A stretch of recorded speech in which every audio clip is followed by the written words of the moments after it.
Hola, bienvenidos a Historias del Paddock. Hoy os vamos a hablar de una familia de pilotos que a lo largo de casi 60 años y durante 3 generaciones han ganado grandes premios y al menos el abuelo y el hijo, han sido campeones del mundo de motocross. ¿De quién estamos hablando?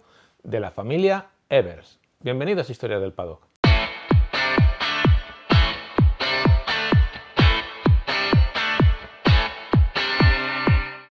En el mundo del motociclismo, en cualquiera de las especialidades, es frecuente que haya varias generaciones de pilotos que han seguido la tradición familiar, ya sea de padres a hijos, entre hermanos, entre primos, sobrinos. Hay muchos casos. Hay casos como, por ejemplo, Bill Nilsson, que fue campeón del mundo de motocross de 500, y su hijo Jeff Nilsson, que fue campeón del mundo de enduro. Tenemos los casos de los Lamping, los hermanos Alan, Arthur y Martin. Martin fue campeón del mundo de trial, Alan y Arthur, aparte de trial, también hicieron motocross. Drew Lamping, el hijo de Martin, también fue campeón del mundo. Hay varios casos, pero seguramente la familia más célebre y con un palmarés más brillante en la historia del motocross es la familia de los Evers. Harry Evers, su hijo Stefan Evers y el hijo de Stefan, Liam Evers, nieto de Harry, y que, como bien sabéis, hace poco hizo una jornada redonda en el Gran Premio de Portugal de MX2, ganando la clasificatoria y los 2 mangas, con lo que renueva esa tradición familiar de ganar mangas y ganar carreras y grandes premios en el Mundial de Motocross. Supongo que muchos pensaréis que esto del motocross en la familia Evers arrancó con Harry, pero en realidad no es Harry el pionero dentro de la familia. Para conocer las raíces del motocross en la familia Evers hay que remontarse hasta Jeff de Wiessen. ¿Quién era Jeff de Wiessen? Jeff de Wiessen era un piloto belga, uno de esos pilotos que fue contemporáneo de Joël Robert. Joël Robert, como sabéis, fue el gran mito del motocross belga, el piloto que durante muchísimos años ostentó el mayor número de títulos mundiales, 6, y el mayor número de victorias en grandes premios, 50. Pues de Wiessen, contemporáneo de Joël Robert, fue un habitual en el Mundial de Motocross de 500. Corría con una Triumph Métis en 500, en carreras salteadas en el campeonato, no tenía una continuidad, hasta que en 1967, con una CZ y en el mítico escenario de Namur, el circuito por excelencia del Gran Premio de Motocross de Bélgica, consiguió la victoria en una de las mangas. A partir de ese momento, en el final de la década de los 60, de Wiessen estuvo compitiendo prácticamente en todas las pruebas del campeonato, consiguió numerosos podios, logró sus mejores clasificaciones en el campeonato y además en 1969 formó parte del equipo belga que ganó tanto en el Motocross de las Naciones como en el Trofeo de las Naciones, un equipo que constituían ni más ni menos que Joël Robert, Roger de Coster, Sylvain Gebors y el propio de Wiessen. Y en 1970, en su última temporada, logró su mejor clasificación en el Mundial de Motocross de 500, fue séptimo. Y después de eso se retiró para realizar una labor importante, supervisar la carrera de Harry Evers. ¿Y qué tenía que ver Jeff de Wiessen con Harry Evers? Pues ni más ni menos que era su tío, era el tío carnal de Harry, el hombre en el que Harry se inspiró y que le sirvió de referencia para adentrarse en el mundo del motocross. Su tío Jeff estaba siempre pendiente de él y fue un gran aliado en la progresión del joven Harry en el Mundial de Motocross. Harry Evers llegó al Mundial en 1971, con solo 19 años, una edad muy temprana, y poco a poco se fue abriendo paso en la categoría de 250 de la mano de Puig. Las primeras temporadas fueron complicadas, pero ya en 1973 se convirtió en un habitual de las primeras posiciones de la clasificación y en el 74 consiguió su primer gran éxito, la victoria en el Gran Premio de Suiza. Por cierto, un gran premio del que hemos hablado en otro episodio de Historias del Paddock a referirnos al caso Falta. ¿Os acordáis del caso Falta?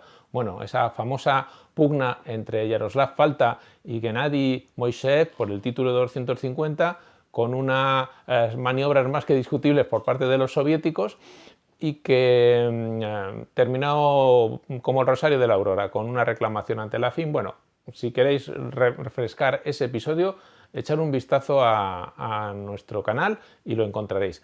El caso es que en ese fin de semana tremebundo y turbulento de Suiza, Harry Evers logró su primera victoria en el Mundial.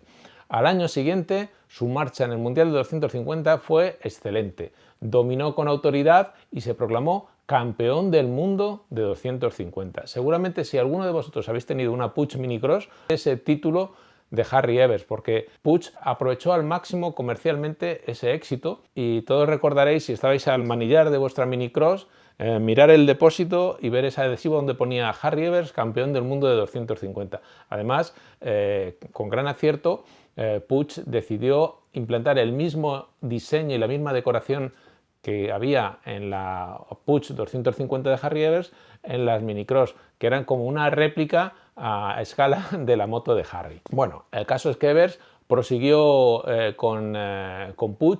En 1976 tuvo una lesión que le dejó descolgado del campeonato y después de esa temporada decidió cambiar de aires. Tras finalizar su relación con Puig, Harry Evers buscó acomodo en otra formación y se fue a Bultaco. Y en Bultaco tenía un gran desafío porque tenía que sustituir a Jim Pomeroy, el hombre que había marcado una referencia altísima con la firma española. No solo eso, sino que igualó y mejoró el rendimiento de Pomeroy. En el 77 fue cuarto, como había sido Pomeroy la temporada anterior, y en el 78 Harry Evers peleó por el título de 250 con Gennady Moiseev. Desgraciadamente a mitad de temporada tuvo una lesión y eso le hizo perder el tren del título, pero hasta ese momento Evers había sido súper competitivo a lomos de la Bultaco Pulsan 250. De cara a 1979 hay un cambio radical en la carrera deportiva de Harry, porque decide cambiar de marca, firma con Suzuki para correr en el Mundial de 125 y durante 3 temporadas Evers será el gran dominador de la categoría inferior del Mundial de Motocross, especialmente en el 79, donde fue arrollador. Ganó 9 de los 12 grandes premios, hizo 22 podios en 24 carreras, ganó 20 mangas, o sea, fueron unas cifras arrolladoras. Las siguientes campañas, en el 80 y en el 81, se tuvo que medir con una nueva generación de pilotos, con sus jóvenes compatriotas Eric Geboers, el hermano menor de Sylvain Geboers, con Mark Weltgeners, con el italiano Michele Rinaldi, primero con la TGM, después con la Gilera, pero aún así, a pesar de esa dura oposición, Evers salió airoso del campeonato y ganó en esas 3 ediciones. En 1982 se mantuvo en 125, tuvo una nueva lesión que le perjudicó, le hizo perder un poco el tren y no ser tan competitivo. Y en 1983 dio otro cambio importante en su carrera deportiva, firmando con Suzuki, pero esta vez en el Mundial de 500. Era la primera vez que se enfrentaba a las potentes motos de 500 y estuvo pues, con un inicio de temporada un poco complicado, pero a mitad de campaña ya estaba en posiciones de podio, ya empezó a ganar mangas y finalizó el campeonato en 4ª posición. Sin embargo, después de esa temporada, Suzuki no renovó su contrato y Evers se buscó la vida y terminó encontrando acomodo en Husqvarna. Desgraciadamente, en pretemporada tuvo una fuerte caída, una fuerte lesión en la que se fracturó una pierna y ya Evers decidió que no valía la pena seguir jugándosela, ya no estaba al nivel que tenía en anteriores ediciones y optó por retirarse, porque en esos momentos tenía una labor importante que desarrollar, ni más ni menos que cuidar la carrera deportiva de su hijo Stefan.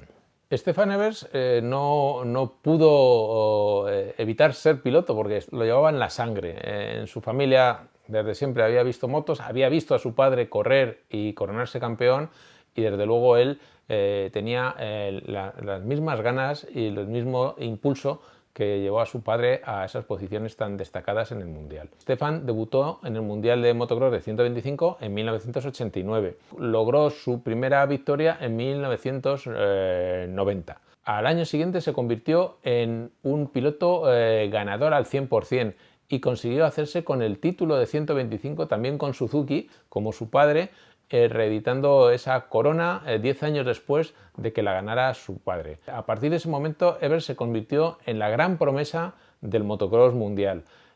Su progresión fue constante.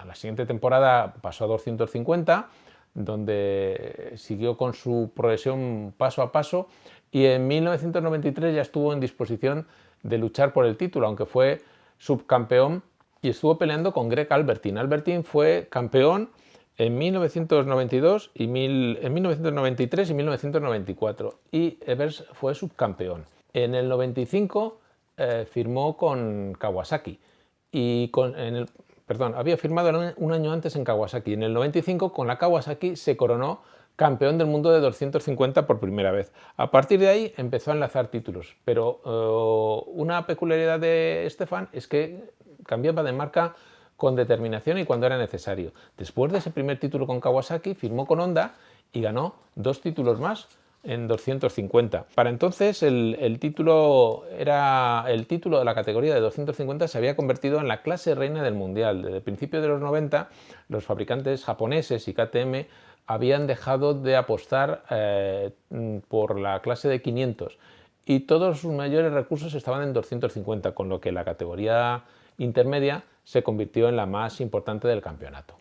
Con esos 3 títulos en su haber, Evers parecía imparable, estaba destinado a batir todos los récords, pero en 1998, en una fascinante temporada que resultó realmente inolvidable, se le cruzó en el camino una figura, un talento llamado Sébastien Tortelli. El piloto francés y Stefan Evers protagonizaron una temporada impresionante. Ninguno cedía, todos siempre terminaban en el podio y logrando victorias, buenas posiciones, y era una diferencia mínima entre los dos, aunque llegó liderando Evers. Sin embargo, una caída en la segunda manga del Gran Premio de Brasil hizo que Evers cediera un pequeño margen a Tortelli, y aunque consiguió recuperarse en la última carrera de la temporada, en la última manga del Mundial, tuvo otro problema que le hizo retrasarse y permitió a Tortelli ganar los puntos necesarios para coronarse campeón. Fue un resultado que realmente fue decepcionante para Evers después de haber tenido el dominio ahí de toda la temporada, pero estaba determinado a seguir triunfando. Sin embargo, llegaron 2 años duros. En 1999 se lesiona en el Motocross Internacional de Beaucaire, en Francia, una carrera habitual de principio de temporada donde los mejores pilotos del mundial empiezan a medirse para preparar el campeonato. Y allí se lesionó de gravedad Evers hasta tal punto que se perdió toda la temporada y solo pudo correr las 4 últimas carreras, donde ya puso de manifiesto que se había recuperado y estaba en buenas condiciones porque ganó los 2 últimos grandes premios del mundial. Al año siguiente volvió a Beaucaire y desgraciadamente se repitió el accidente, una nueva lesión y otro año completamente en blanco. A partir de ese momento, en 2001, empieza un desafío para Evers. Decide cambiar de categoría, pasarse a la clase de 500, que estaba en su fase final, y fichar por Yamaha. Y desde ese momento y hasta 2006, Evers se coronará campeón durante 6 años consecutivos en la clase de 500, después en el MXGP y luego posteriormente en MX1, como fue cambiando la denominación. 500 pasó a denominarse 650 y MX3 poco después, pero primero en esas últimas temporadas como 500 con la Yamaha, Evers se coronó en 2001 y en 2002.